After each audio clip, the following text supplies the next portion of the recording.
A little bit of a delay.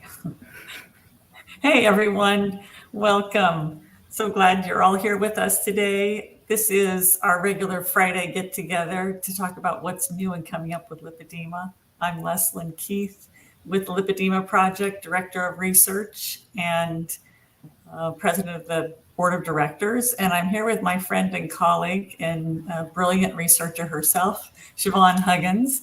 Hi, Siobhan. Hi, I'm Siobhan. I'm the research specialist with the Lipedema Project, like Leslyn said. So I read a bunch of stuff and I write about it. And sometimes I have long, rambling phone or WhatsApp conversations about, what if this is what's happening? And I'm thinking that you must have the ability to talk into you're not typing that whole thing with your thumbs. Oh, no, I am. I only have WhatsApp. That is so long. I only have WhatsApp on this phone. So I'm just sitting there like. That's amazing. I mean, because I have seen it before where people can like turn the microphone on, then you can just like dictate in there. I thought for sure that's what you're doing because it's paragraphs. Yeah, I know my friend Dave does that a lot because I'll sometimes catch like common switches that it'll do, especially if it's not a commonly spoken word. But I just type everything. I'm a millennial. We're used to it. You must have a repetitive use injury on your thumb joint. Nah. I make sure to get in lots of other movements, like knitting, I'm sure helps. Yeah, very good. That's our tip for the day. How to protect your hands from repetitive use injury when you're using your phone to type really long messages. But sometimes just really cool stuff comes up. And Siobhan and I love to kind of keep our fingers on the pulse of what's happening in the research community. And there's, a lot of really great papers coming out. If you ever notice anything, please email us. Let us know about it. You can get my email. I think it's easier than Siobhan's. Leslyn at lipedemaproject.org. There it is. And I don't know if you can put yours up there, Siobhan. First, Siobhan is just how it sounds. That's how you spell it. Right? As long as you're Irish, yeah. Here we go. I found it. There you go. So Siobhan at lipedemaproject.org. We love to find out about these new articles, or maybe you found something that was published 4 years ago that we missed. Well, please let us know. Please let us know about all that. And I see a couple of comments right here. Lynn says, I wonder if genetics will give future generations larger, more mobile thumbs. I think that would depend because it would have to impact people having children. And as far as I know, like mobile dating isn't very successful. So I think not. However, I did recently read a paper talking about genetic distribution of left-handedness. And it seems like at one point that actually was impacted by the genetic spread because it was so stigmatized. Yes. I mean, and if you were naturally left-handed, it was trained out of you. So that's interesting because it seems to be a lot fewer people with left-handedness. Sherry says it's raining in South Florida. Got one of those summer storms. And yes, Winetta wants to study the evolution of the opposable thumb. Yes. That's actually interesting. That would be an interesting topic to look into. If you actually do that, let us know what you find. Yes, yeah. And Winetta is very good about finding research. Stephanie says hi from Texas, Dallas, Fort Worth. Nancy, Mount Pleasant, MI. Is that Mississippi? Michigan, where my parents are from. And Lynn, and I already talked about Lynn, and she got the joke. That's good. Yeah, my sister is actually left-handed. And interestingly, there's a correlation between left-handedness and a couple different disorders. So it's another interesting topic is genetic clustering. Yeah. Well, and there's a heck of a lot of stuff being looked at now with genetics of lipedema. And some really interesting research in that no single gene has been able to be identified. They're looking at probably a cluster of genes that are going to be responsible, or maybe even a certain cluster will be a certain phenotype of lipedema and another cluster will be a different phenotype, because we know there's such a huge variability in presentation. Mm-hmm. That's genetics of lipedema is something interesting to follow. And I've also been following quite a bit the hormonal impact on lipedema. And speaking of evolution of opposable thumbs, I'm also looking at, the evolution of lipedema, and the concept of it being a evolutionary mismatch, because at one time, lipedema was a very beneficial attribute to have. So yeah, I wouldn't be surprised by that at all, because they're suspecting similar with ApoE4, which is a whole other topic, but basically it's associated with much higher risk of Alzheimer's and things like that. However, they're also suspecting it's an evolutionary mismatch in terms of diet and lifestyle, and disregarding that it was probably useful in terms of things like infection. And similar thing with sickle cell anemia. If you only have one copy, it's very helpful for malaria, but if you have two, not so. Yes, I do remember reading about that. Yeah, that's very interesting. And I was just thinking about a recent paper by David Diamond, who was talking about high LDL. It depends on whether you're metabolically healthy or not. On whether surprise, that's true of like hundreds of different things. Something completely different for someone who's metabolically unhealthy versus someone who's metabolically healthy. So. Yeah. And Juanetta in the chat said, had a discussion regarding, is a lipedema adipocyte, which is a fat cell, the same as a non-lipedema fat cell? Before transformation from GAG, which is it's a long word that isn't going to help explain what it is. No. But we do see suggestions of increased levels in lipedema fat. So Ben Bickman did a bit of a dive into lipedema, and the conclusion that he came up with was that lipedema is probably not a disease relating to adipocytes, so not to the fat cells themselves, but is probably more related to things like myofibroblasts, which help create like scar tissue and stuff like that. And I semi-agree. So I don't think we have a lot of evidence going towards there being an issue with the fat cell itself, but there's a lot of evidence, I think, in terms of there being an issue with the connective tissue that surrounds it. Exactly. So think of the fat tissue, not just the individual cells, but that all those cells are kind of in a milieu. They're in an environment, and that environment that they sit in seems to have different characteristics than non-lipedema fat tissue. Yeah, and I know there has been papers talking about like increased expression of BUB1, which increases proliferation. However, I do want to point out that expression of various proteins can change depending on the surrounding environment. So if there are signals that are signaling increased proliferation, then I think you would find that. So I'm not at all surprised that there may be increased proliferation with lipedema, but the question is that a cause or is it a consequence of other things that happen? Right. And yes, it's glycosaminoglycans, which I probably mispronounced, but you can see why I didn't want to say it, because it's still like, yeah, but what is that? Yes. Which is fluid. That's the toxic soup. That's the environment that. And Dr. Matthew Carmody also talks about that. He talks about how every adipocyte needs to be properly fed, and it needs to be properly have waste products drawn away from it. And so one thing that happens when you just get this uncontrolled growth is that you stop getting the waste being drawn away and you're not getting enough nutrients to it. So what was a perfectly normal adipocyte becomes unhealthy because it's not getting fed and it's not having its waste removed.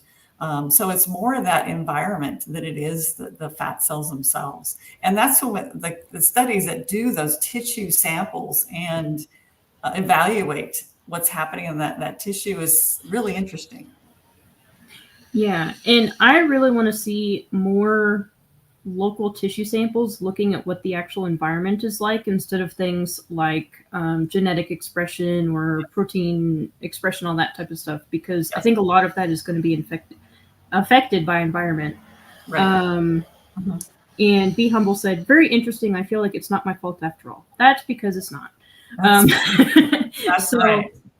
I mean, it's the same for type 2 diabetes or cancer or Alzheimer's or depression or any other number of things that sure can be influenced by the environment and genetics and a whole bunch of different things. But it's very different to say there are things we can do about lipedema to help with the symptoms, to help with progression, to help with quality of life, and to say that somebody not doing those things was at fault, because they're not. Like, you can't do what you didn't know about, Right. and you can't act on information you didn't have. Right. So. Yes, very well put, Siobhan. So thank you for all your input in there. Chan also says, I have Ehlers-Danlos, so I'm not surprised it's not the cell itself. And that brings up a point that Siobhan already alluded to, that this is more than a fat disorder. It's probably a connective tissue disorder. It's a lymphatic disorder. It's probably a metabolic disorder. There's a lot going on with lipedema that makes it, even harder. It makes it complex to diagnose accurately, and then how to treat it, because that treatment is probably not going to be cookie cutter. And luckily, we have a webinar that just happened, and we have an event coming up. So starting with the webinar, this was a webinar that you led, Leslyn. So why don't you talk about it a little bit, and then I'll grab the information on how people can grab the recording. Okay, so that was just yesterday. I did a quick webinar on optimal treatments for lipedema, and I was looking at the non-invasive and not lifestyle treatments. So I didn't talk about surgery. I didn't talk about lifestyle, because I often do talk about lifestyle, but this one was really looking at those non-invasive treatments like KT taping or vibration plates or shockwave therapy or getting manual lymph drainage and stuff like that. So that apparently you can still get the replay for that. If you missed it yesterday, you can use the link below and register for it, and you'll get the replay.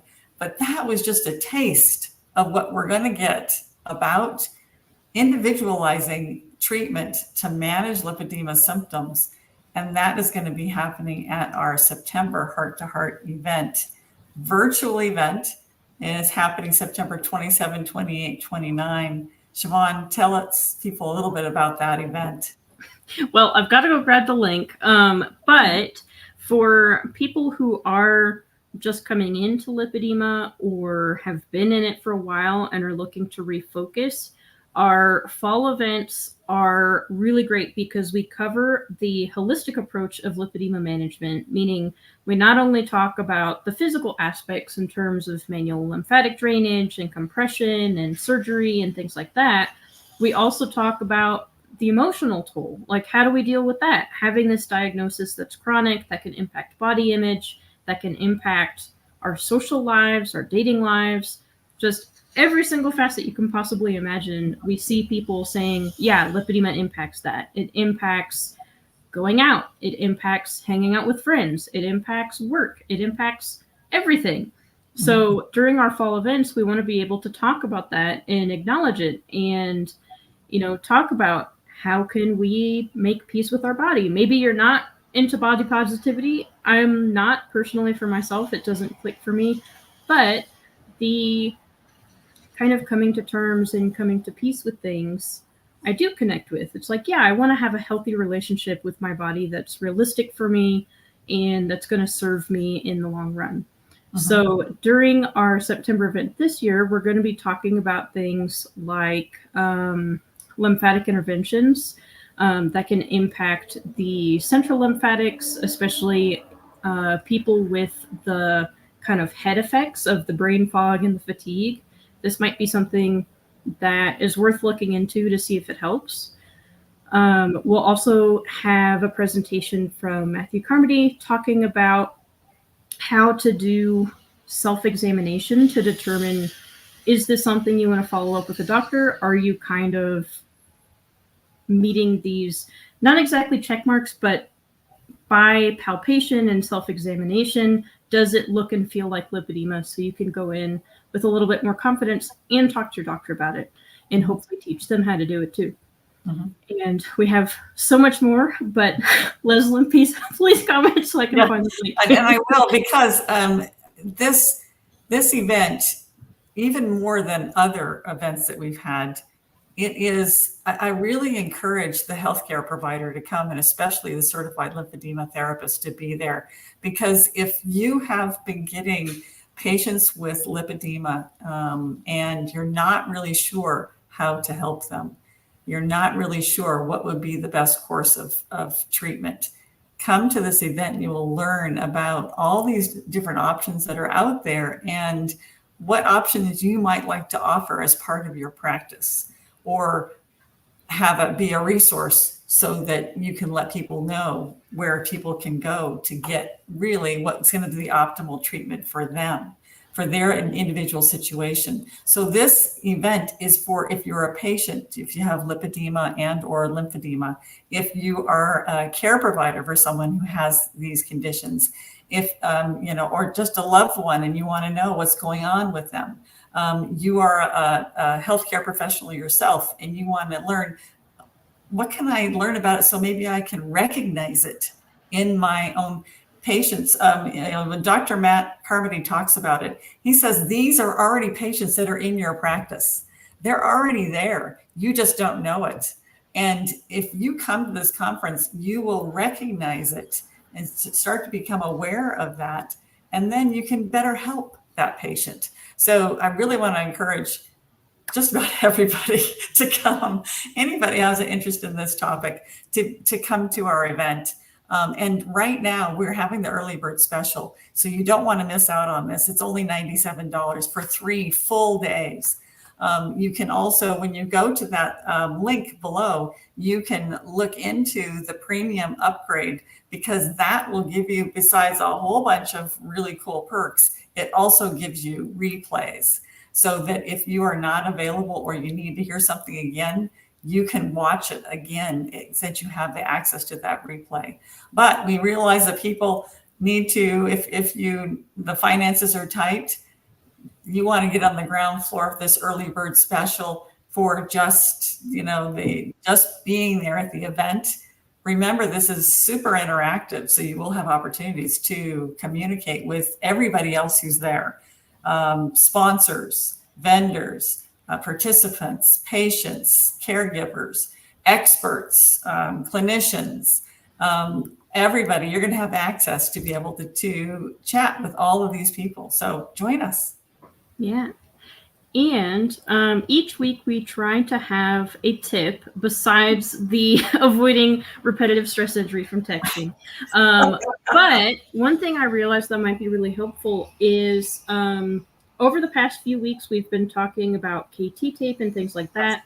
Yes. And something came up recently where I asked you, Leslyn, if somebody was losing weight, like let's say someone has lipedema, they decide to go on a whole foods diet or paleo diet or ketogenic diet, and they find that they're losing weight, but they have loose skin.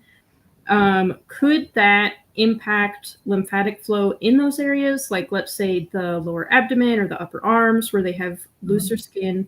And are there things that they can do about that to help support the lymphatics in those areas? Yes. Yeah. And one thing that we talked about was using that KT tape, but really that loose skin, it can be a potential receptacle for fluid to collect. And so, and depending on your age, that loose skin can retract and or contract and tighten up again. And so it'll be more resistant to refilling. But initially it can be very loose and be a receptacle. And so we want to support it. And the easiest way to support it is with compression garments. And I would start with just pretty light stuff, like body shaper type outfits or leggings. So not, going straight to a, really high level flat knit custom compression garment that you spend thousands of dollars on. But you can look at those body shapers that can be just shorts that have a really high waist. It could be leggings or capri length. A lot of they're and you can get them just at a regular store, a department store, or you can get them at an official compression garment company that they make lighter weight, off the shelf, pretty elastic, so easier to get on garments that are not going to be super inexpensive, but they also will last longer than like some leggings that you get from a discount store for $20. So think about that higher quality might be more comfortable and give you a little bit of that nice support you need. Give support to those tissues that just want to refill. It can actually make you feel more comfortable too, because sometimes that tissue you can feel it pulling down. And it doesn't feel good because it's almost like it's stretching the skin out even more because it's responding to gravity. So give it that little support with a compression garment would be, I think, the first line of defense that I would use. Yeah, and besides the tightness and heaviness, what are some other signs that you may be swelling into those areas with loose skin? Disappearing and reappearing wrinkles is one of the things that I noticed. Yes. So the skin is loose, so I do have wrinkles, but then some mornings I would wake up or like later in the day and they'd be gone. It's like, oh, something's going on. Yeah. Yeah. And it quite often correlates with the weather. So especially really hot, humid weather, if you're in that part of the world where you tend to get tropical storms, and, hurricanes and stuff like that, and you get vast shifts in the barometric pressure, you might notice it more during those times in those locations where you have loose skin, but other parts of your body. Some people find it harder to take a deep breath and might have more joint pain, stuff like that. And that's probably because of lymphatic congestion that's happening in other places in your body. So be aware of that. But in the tissue itself, when you start to collect fluid in that loose skin area, you will notice it will start to pit. So you can push your finger in and hold it for at least 10 seconds, if not longer. Take it away and you'll still have an impression of your finger there. And then that's fluid that's collecting in there. It's not fat. Fluid is collecting in there. I would say another sign that I noticed is that my clothes would fit differently within the same day. Yes. So, for example, whenever I wore jeans, sometimes the waist would be like 2 inches loose because that's how I have to buy my jeans. But then, like within the same day, all of a sudden they'd be really tight around the waist. Or more, not so much around the waist, but around the stomach area. And the other thing that made me notice it is that I went into a lymphatic appointment and my jeans were tight. And then after the session, all of a sudden I had this 2-inch gap. And I was like, okay, that's fluid. So that's another thing to look out for. Yeah, you just don't gain 5 pounds in 24 hours in fat. That is fluid. And so if you have a healthcare provider who's saying that you must have ate a lot yesterday, no, that's not what it was. That's fluid. Yeah. And Beast Humble said, if you stayed on a keto diet and did nothing else, would lipedema get worse on its own? I think it depends. So I have experienced progression on the ketogenic diet, but it was because I was eating dairy and dairy makes me swell, and then the swelling triggers a whole bunch of other stuff like fat gain and all the other symptoms and stuff like that. So I think even if you're on a ketogenic diet, if you're eating something that's triggering inflammation and swelling in response, then that could lead to persistent symptoms. And then it also depends on where you're coming from. So if you have lymphatic issues to the point where a ketogenic diet in itself isn't enough, you're still going to need other things. And even people very, very early stage typically use multiple different things to help with the issues that they're having. So they still wear compression, they still go to the pool, they may be on a ketogenic diet or whole food diet or whatever it is helps them. They may still need to use a pump. They may still need MLD. So I don't think a ketogenic diet is the end all be all, although I think for a lot of people, it's a very powerful tool. But it depends on what your body is dealing with and where it needs help. And I would say that that's pretty much in a nutshell what we'll be talking about in September, right? So figuring out what in your whole life, looking at everything, and not just the physical, what's all going to be good to support you as you are dealing with lipedema, and getting that emotional support, psychological, social support, all of that, in addition to diet and other physical modalities. I would say in general, starting with your diet is a great place to start, but you're not done. As soon as you get that dialed in, you're not done. There's a lot of other things probably you're going to need to look at. Yeah, so it was a good question. In terms of dialing it in, besides just like the basic keto, I think a good place to start looking at things like food sensitivities and why people may have issues with them is actually a book about mental health.